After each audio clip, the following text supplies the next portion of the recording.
नमस्कार, किस्सा यूपी का देख रहे हैं आप। मैं हूं आपके साथ सबा शाहिद शेख। सीमा हैदर और सचिन मीना, पिछले कुछ दिनों से ये दो नाम खूब सुर्खियां बटोर रहे हैं। सीमा पाकिस्तानी है और अवैध रूप से नेपाल के रास्ते भारत आई, वो भी अपने 4 बच्चों के साथ। उसे ग्रेटर नोएडा के सचिन से पबजी खेलते खेलते इश्क हुआ था। गैर कानूनी तरीके से भारत में एंट्री करने के आरोप में पुलिस ने सीमा और सचिन को गिरफ्तार किया, लेकिन बाद में दोनों को जमानत मिल गई और दोनों एक साथ रह रहे हैं। लेकिन अब सीमा हैदर को लेकर तरह तरह के दावे किए जा रहे हैं। कोई उसे जासूस बता रहा है तो कोई उसकी पूरी कहानी को ही मनगढ़ंत बता रहा है। हालांकि सच्चाई क्या है ये तो जांच के बाद ही पता चलेगी। इसी पर चर्चा के लिए हमारे साथ मौजूद हैं कैपिटल टीवी के एग्जीक्यूटिव एडिटर राजीव जी। राजीव जी, बहुत बहुत स्वागत है आपका। धन्यवाद। क्या सीमा हैदर एक पाकिस्तानी जासूस है?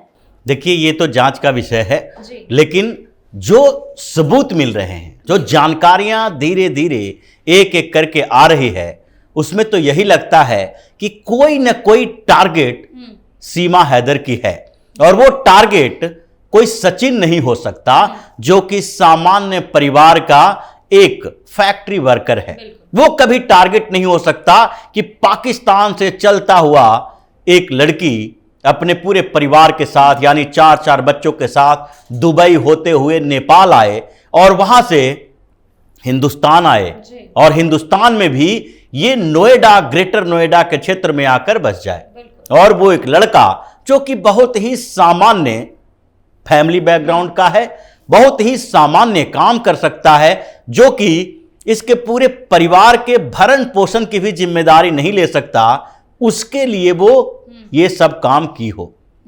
और उसके बाद जो सबूत मिले हैं कि कैसे कैसे ये यहां पर आई, इसके पास से क्या क्या बरामद किए गए हैं, इसका बैकग्राउंड क्या है, और पिछले बार जब ये पाकिस्तान में थी तो इसने क्या क्या किया था। इसका परिवार में से इसका भाई ही पाकिस्तानी सेना में है।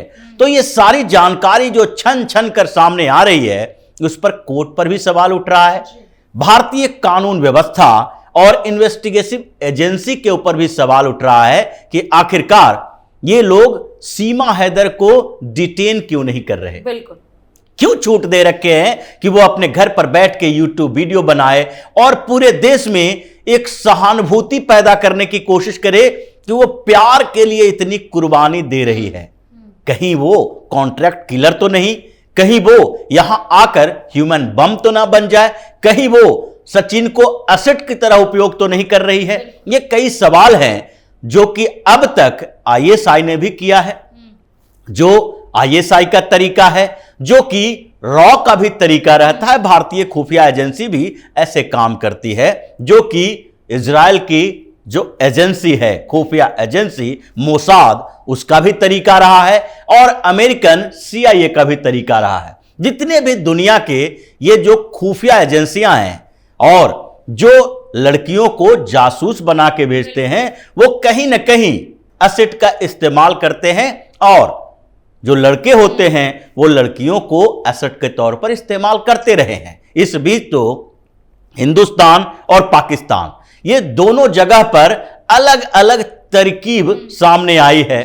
जैसे हनी ट्रैप की बात इस बीच काफी चर्चा में रहा, क्योंकि जो एक नहीं कई ऐसे डीआरडीओ के साइंटिस्ट और इसरो के साइंटिस्ट लेवल के जो लोग हैं, वो भी हनी ट्रैप के शिकार हो गए हैं। उन्होंने भी भारतीय जो खुफिया रिपोर्ट है, खुफिया जानकारियां हैं, वो पाकिस्तान को दिए हैं। उसमें अपना पर्सनल इंटरेस्ट एक अलग बात है कि कोई भ्रष्टाचारी हो गया, देशद्रोही हो गया, लेकिन कुछ लोग तो ऐसे हैं जिसको पता ही नहीं है कि हम क्या कर रहे हैं, क्या दे रहे हैं, और हमारा कैसे लीक हो रहा है खुफिया दस्तावेज। अब ऐसे सीमा हैदर की जहां तक बात हो रही है, उसको एक एक पॉइंट पर ऐसा लगता है कि कहीं ना कहीं उसका एक एजेंडा है, जिसके लिए पाकिस्तान अभी तक जो पाकिस्तान की तरफ से रिएक्शन है, वो कैसा रिएक्शन है। पाकिस्तान के कोई भी बड़ा मिनिस्टर, कोई भी जो अधिकारी लेवल का है, एम्बेसी की तरफ से कोई कॉल नहीं है। केवल कॉल किसके तरफ से है? इसका हस्बैंड गुलाम हैदर की तरफ से। वो गुहार लगा रहा है कि मेरी बीवी को वापस भेज दो। इसलिए क्योंकि सीमा हैदर ये बोलेगी कि वहां जाने पर मुझे जान का खतरा है। ये ह्यूमैनिटेरियन बैकग्राउंड बनाया जाएगा और बताया जाएगा कि मानवीयता के आधार पर सीमा हैदर को यहां शरण दी जानी चाहिए। कभी भी कोई भी बड़ी प्लानिंग जो की जाती है उसमें तत्काल कोई कार्रवाई नहीं होती है, सालों साल तक इसके लिए प्लानिंग होती है और उसके बाद जब उसको प्लेस किया जाता है तो उसके साथ ही वो प्लानिंग की शुरुआत होती है और उसके बाद समय लगता है। 2 साल, 1 साल, 3 साल के बाद भी कोई बड़ी घटना को अंजाम दिया जा सकता है। लेकिन अभी जो सवाल धीरे धीरे उठ रहे हैं पाकिस्तान से, इसके भी पुराने कुछ संपर्क हैं, पुराने बॉयफ्रेंड हैं। एक जगह पर जहां शादी हुई उससे पहले भी इसका किसी के साथ प्रेम संबंध था, वहां से छोड़ के गई, गुलाम हैदर से शादी की, वहां के बाद भाग के गई, आमिर के साथ रही और वहां से ये जो अलग अलग अफेयर्स के बाद सचिन के साथ अफेयर्स हुआ है। अब यह भी कहना सही नहीं हो सकता है बिना जांच के कि सही में गुलाम हैदर उसका हस्बैंड है या उसका भी इस्तेमाल किया जा रहा था। यह पहले किसी और देश में जासूस बन के भेजी गई, कहीं और कुछ काम कर रही थी, वहां पर इसके पूरे बैकग्राउंड के बारे में न तो भारत सरकार अभी इन्वेस्टिगेशन के स्तर पर जानकारी ले सकी है और न ही पाकिस्तान इसके बारे में जानकारी दे रहा है। कुछ एफिडेविट, कुछ जो 2-4 बच्चे की बात की जा रही है, वो बच्चे वो भी इसके है कि नहीं ये पता नहीं है। जानकारी उसके घर वालों, परिवार वालों को, ये सारा फर्जीवाड़ा जो है, ये तो कई बार ऐसे ऐसे सबूत मिल चुके हैं कि गुप्तचरों ने, खुफिया एजेंसियों ने, जासूसों ने ऐसे कई फर्जी दस्तावेज बनाए, नाम, एड्रेस, पता, पूरा का पूरा फैमिली बैकग्राउंड चेंज कर दिए। तो अब सीमा हैदर जो नेपाल के रास्ते हिंदुस्तान में आई, ग्रेटर नोएडा में रह चुकी है और उसके घर वाले जिसके साथ वो रहती है वो भी पुलिस को इंफॉर्मेशन नहीं देते और उसके बाद ये यहां पर रहना शुरू करती है। कुछ जो जानकारी मिल रही है कि कुछ लोग कहना है कि वो फिर से वापस आ जाएगी अपना टारगेट पूरा करने के बाद। अब ये टारगेट क्या है? टारगेट कुछ भी हो सकता है, अलग अलग सवाल उठ रहे हैं। मोदी टारगेट हो सकते हैं, योगी टारगेट हो सकते हैं और उसके बाद इस टारगेट को पूरा करने के बाद उसकी वापसी हो सकती है। अगर हिंदुस्तान में ही रहना है तो वो यहां पर जब नागरिकता उसे दे दी जाएगी तो हिंदुस्तान का कानून ये नहीं कहता है कि आपने जिससे शादी की है उससे आपका डिवोर्स नहीं होगा। उसके बाद भी डिवोर्स हो सकता है या फिर अचानक फिर से, जैसे वो पाकिस्तान से दुबई के रास्ते नेपाल होते हुए हिंदुस्तान आ गई, हिंदुस्तान से गायब हो जाएगी। ये तो मीडिया है, मीडिया में कुछ समय तक जो चर्चा में होते हैं वो कुछ समय के बाद चर्चा से ऐसे गायब हो जाते हैं कि उसके बारे में जानकारी तक नहीं होती। तो सवाल कई हैं और उस सवाल का जवाब तो खुफिया एजेंसी ही दे सकती है। लेकिन इस बीच एक कंट्रोवर्सी चल रही है और वो इस पर सियासत भी चल रही है। समाजवादी पार्टी के कुछ नेता हों या कुछ मुस्लिम नेता हों या कुछ मुस्लिम संगठन हो, वो भी सीमा हैदर के खिलाफ आ रहे हैं। सबसे बड़ी बात है कि ये लोग उसका विरोध क्यों कर रहे हैं, क्योंकि इन लोगों ने तो पहले सीएए के समय ये हंगामे की तरह इसको उठाया कि पाकिस्तान से आने वाले किसी मुसलमान को क्यों नहीं दिया जा सकता है भारत की नागरिकता, और आज अचानक से सीमा हैदर का विरोध कर रहे हैं क्योंकि इन लोगों को सीमा हैदर में मुस्लिम नहीं बल्कि एक हिंदू लड़की दिखती है, क्योंकि एक बार फिर से धर्म का सहारा इन सारे के सारे जो खुफिया तरीके हैं, जो एजेंडा तैयार किया गया है, उसको छुपाने के लिए बनाया गया है। और ये जो तरीके हैं वो यही है कि अगर ये इनके ऊपर धार्मिक ठप्पा लगा दिया जाए, मतलब अगर ये बार बार ये चिल्ला चिल्ला कर कहे कि हम तो पाकिस्तान से मुसलमान के तौर पर आए थे, यहां हिंदू बन गए, और हिंदू बनने के बाद क्या होगा, हिंदुस्तान के मुस्लिम संगठन, मुस्लिम नेता उसका विरोध करना शुरू करेंगे कि इस पर भरोसा नहीं किया जा सकता।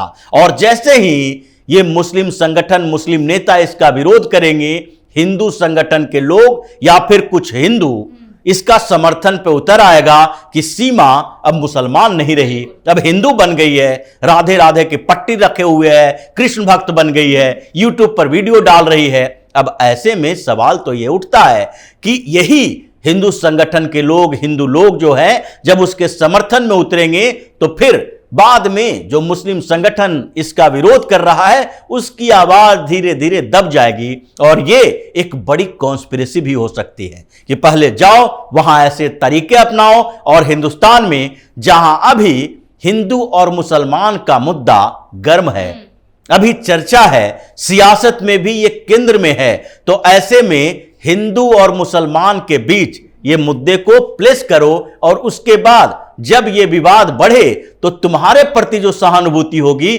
उसी का इस्तेमाल हम आगे अपनी प्लानिंग को एग्जीक्यूट करने में करेंगे। और उसमें ये माना जा रहा है कि हो सकता है कि यही सीमा हैदर कभी योगी के मर्डर का कॉन्ट्रैक्ट लेके आई हो। जिस तरीके से सियासत चल रही है और जैसे जो पाकिस्तान समर्थक लोग भी जो यहां पर हैं, जो पाकिस्तान का समर्थन करते रहे हैं, वो भी सीमा हैदर का विरोध कर रहे हैं सिर्फ इसलिए कि एक एंटी इनकम्बेंसी हो, मतलब प्रतिरोध हो, विरोध हो हमारी बातों का, और सहानुभूति ऐसे उसको मिले कि उसने प्यार के लिए सब किया, हिंदुत्व के लिए किया, एक कन्वर्ट करके लाए हैं। इसलिए जिहाद, लव जिहाद जैसे, एंटी लव जिहाद जैसे शब्दों का इस्तेमाल किया जा रहा है। लेकिन तरीका तो यही है कि उसे तुरंत अरेस्ट करना चाहिए, डिटेंशन में रखना चाहिए, उसके पूरे बैकग्राउंड को चेक करना चाहिए और सीधे पाकिस्तान की सरकार से बात करके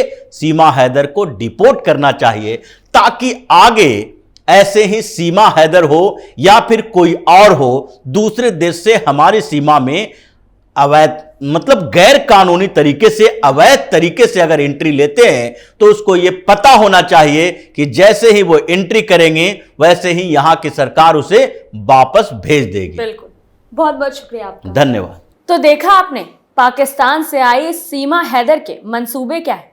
एक तरफ जहां सीमा पाकिस्तान वापस जाना नहीं चाहती, तो दूसरी तरफ पाकिस्तान की तरफ से सीमा को वापस भेजने की बात की जा रही है, नहीं तो धमकी भी दी जा रही है। और हो सकता है इसको लेकर पाकिस्तान की कोई नापाक साजिश हो जिसे सीमा हैदर यहां हिंदुस्तान में अंजाम देने आई हो। वहीं सीमा हैदर अपने ऊपर लगे तमाम आरोपों को गलत बता रही है। अब सीमा हैदर कितनी सच्ची है ये तो वक्त ही बताएगा। फिलहाल के लिए किस्सा यूपी का में इतना ही। बाकी तमाम बड़ी खबरों के लिए देखते रहिए कैपिटल टीवी। नमस्कार।